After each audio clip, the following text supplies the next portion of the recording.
Hello, everybody, and welcome back to What's the Word.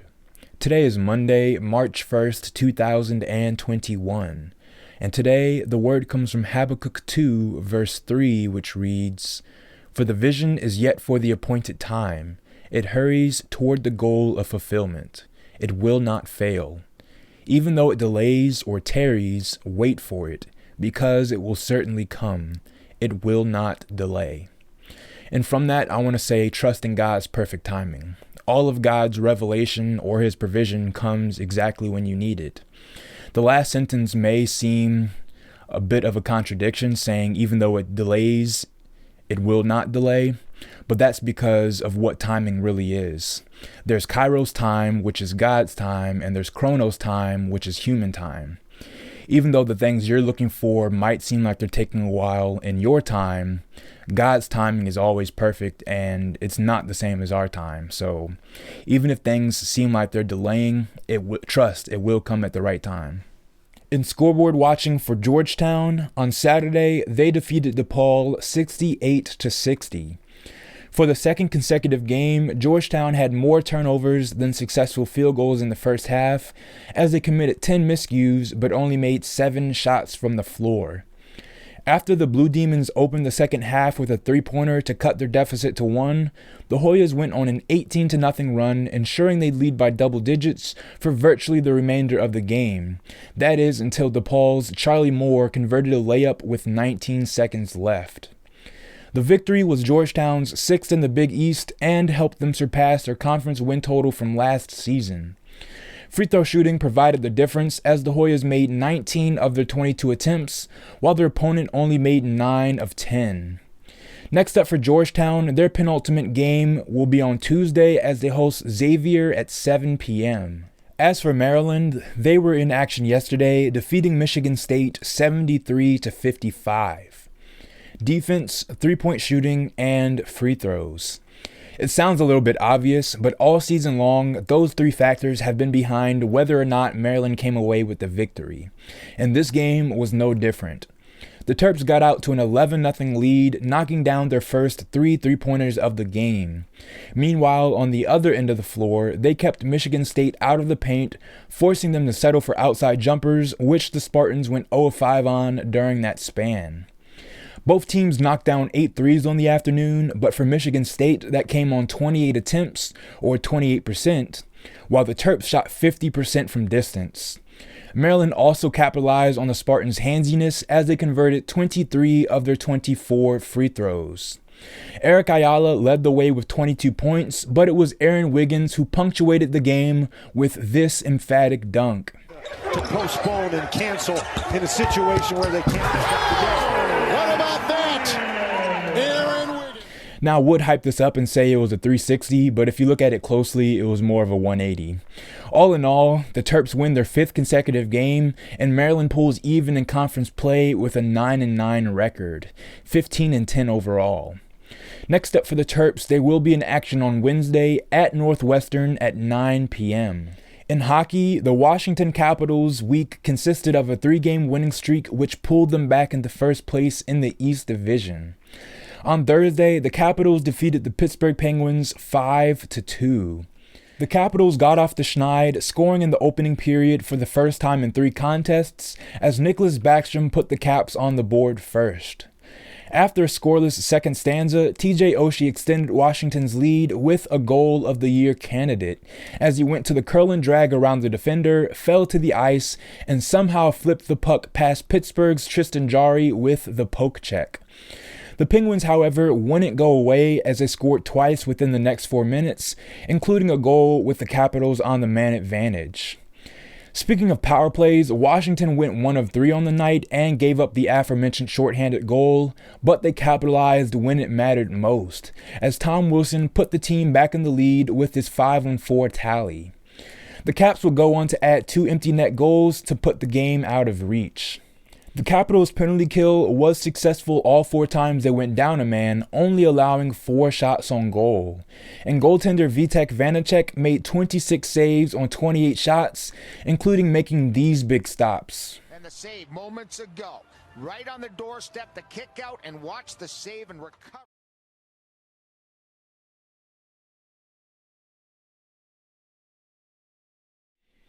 On Saturday, the Washington Capitals once again won by the score of 5-2, this time over the New Jersey Devils. The afternoon start time was not a problem, as Garnet Hathaway, Daniel Sprong, and Lars Eller scored to put the Caps up 3-0 before the game was 14 minutes old.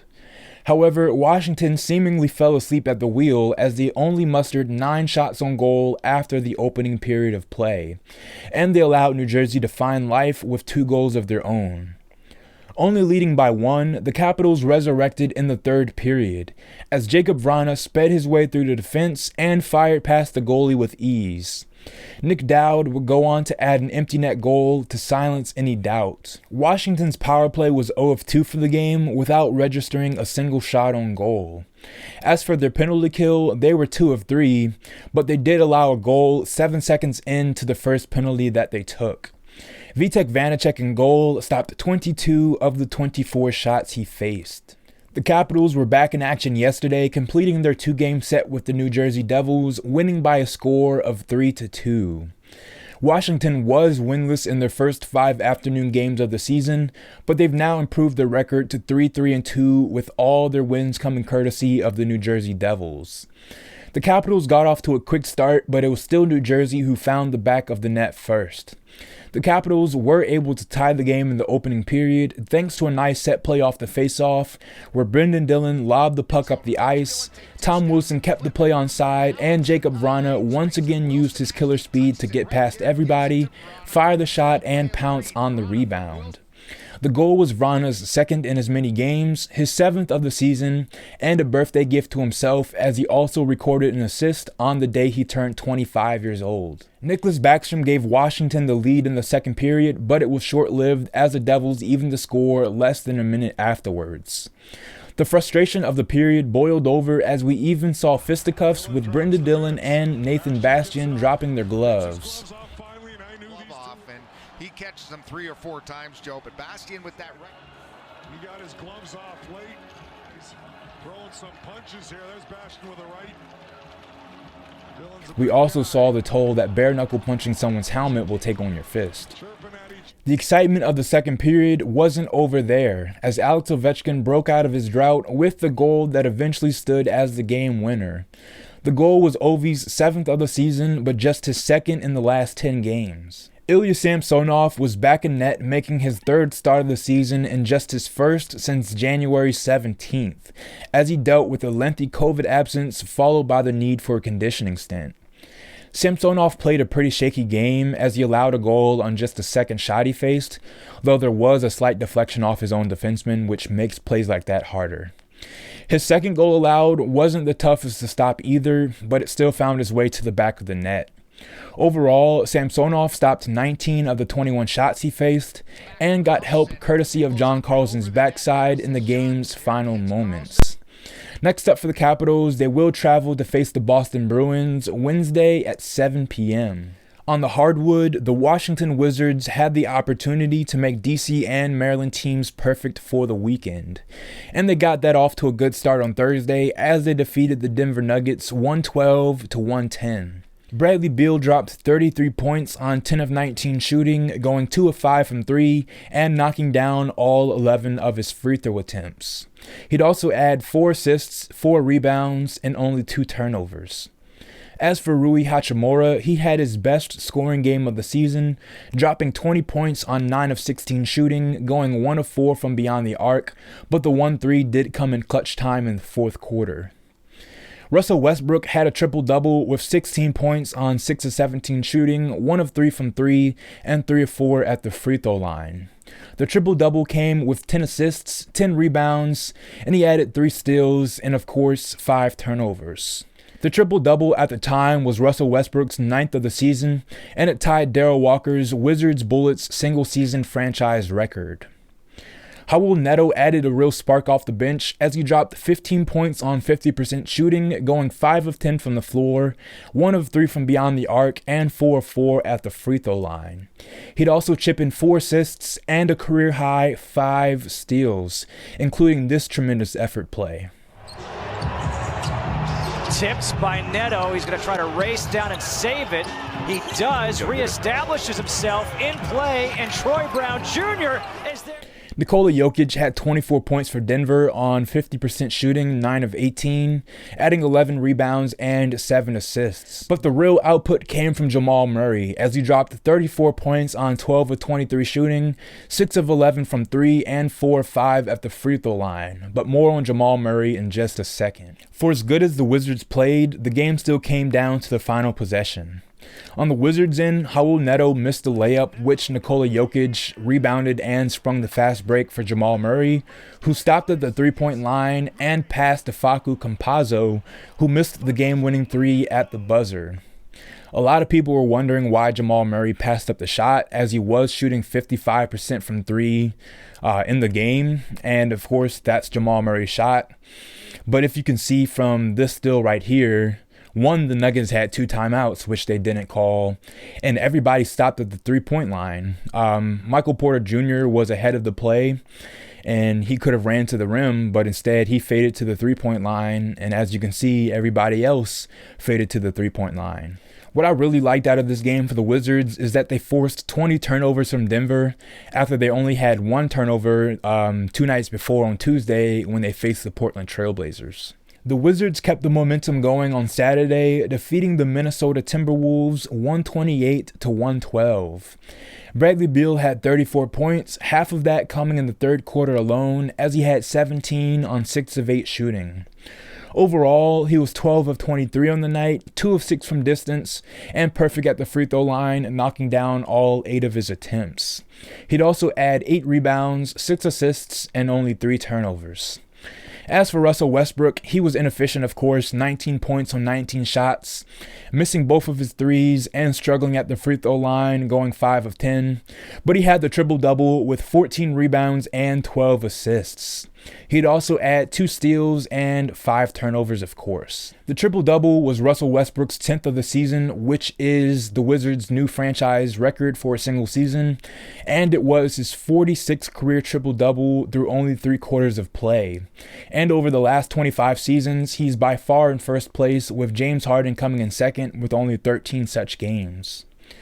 Garrison Matthews added a lot of energy, dropping 18 points on 4 of 6 shooting, going 3 of 4 from beyond the arc, and 7 of 7 from the free throw line. He'd also have the near double-double with 9 rebounds. Davis Bertans didn't play against Denver, citing knee soreness, and the elevation does tend to make inflammation worse. But he was back in this game, dropping 19 points on 6 of 13 shooting, going 5 of 11 from beyond the arc. The 1 2-point field goal he scored actually came on following up his own missed three-pointer. Bertans got his man up in the air, puts up the 3, goes after it, the Latvian laser back to the Latvian leaper. Overall, he was 4 of 5 from 3 in the third quarter, and he made his only 3-point attempt in the fourth quarter. Mo Wagner added 12 points in 12 minutes, going 4 of 5 from the floor and 2 of 3 from 3. Alex Len also had a good game, adding 10 points and 4 blocks. The Wizards failed to match the Timberwolves' intensity to start the game. In the first quarter, they were outscored in the paint 20-12 and out-rebounded 17-11, which translated to them trailing by 2 after the first quarter. The Wizards fought back to lead by 2 at halftime and outscored Minnesota 44-29 in the third quarter. The Wizards did a good job of capitalizing on Minnesota's mistakes as he turned 18 turnovers into 25 points. And after the first quarter, they outscored Minnesota in the paint 42-38 and out-rebounded them 46-33. D.C and Maryland's perfect sports weekend came down to a 7 p.m. tip-off between the Wizards and Boston Celtics. Unfortunately, the Wizards weren't able to get it done, losing 111-110. Bradley Beal dropped a ridiculous 46 points on 16 of 29 shooting, going 3 of 6 from distance and only missing 1 of his 12 free throw attempts. He'd also do a little bit of everything, adding 7 rebounds, 2 assists, 2 steals, and a block, but he also had 5 turnovers. More on that in a second.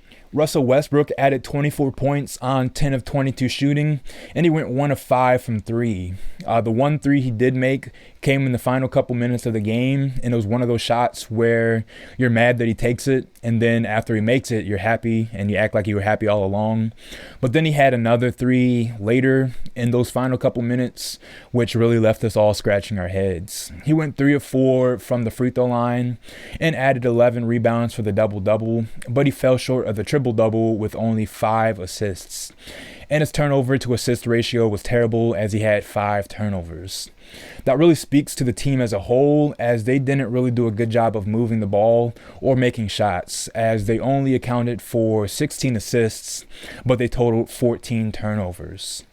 Davis Bertans had another good game, dropping 20 points on 5 of 9 3-point shooting, and this time he actually turned things around, going 4 of 6 in the first half before struggling in the second half. He knocked down all 5 of his free throw attempts.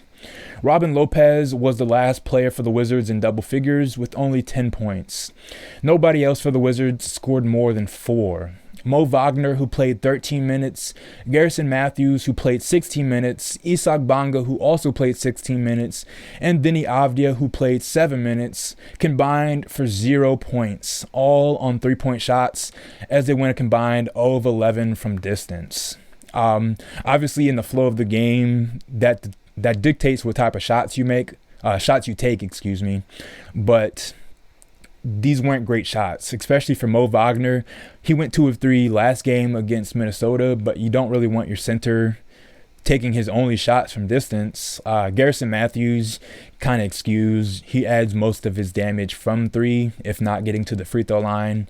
Isak Bonga, he had been an improved 3-point shooter this season, but he went 0 of 5 on the night. And Deni Avdia, I think he only took 1 shot in 7 minutes. He got in foul trouble early with three fouls in those 7 minutes of play. But it was just disappointing that nobody stepped up to the plate other than, Davis and Bradley Beal. Russ had his double-double, but, Russ is always inefficient. And Robin Lopez, you can't really rely on him to be a scorer. He's your center and he's your defensive anchor.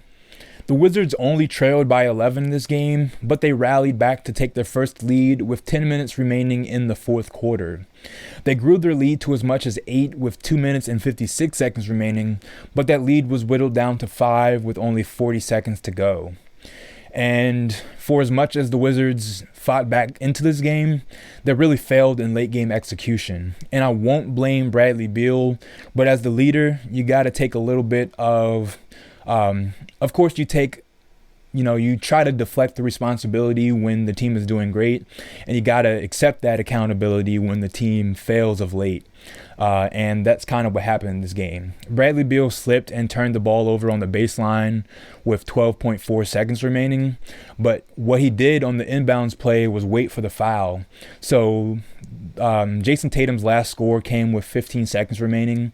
So Boston didn't have to foul him in that situation. The Wizards had to get the ball over the timeline, and they didn't. Bradley Beal instead caught the ball in the inbounds and waited to get fouled, tripped in a wet spot left by Jason Tatum on his previous play, and they turned the ball over.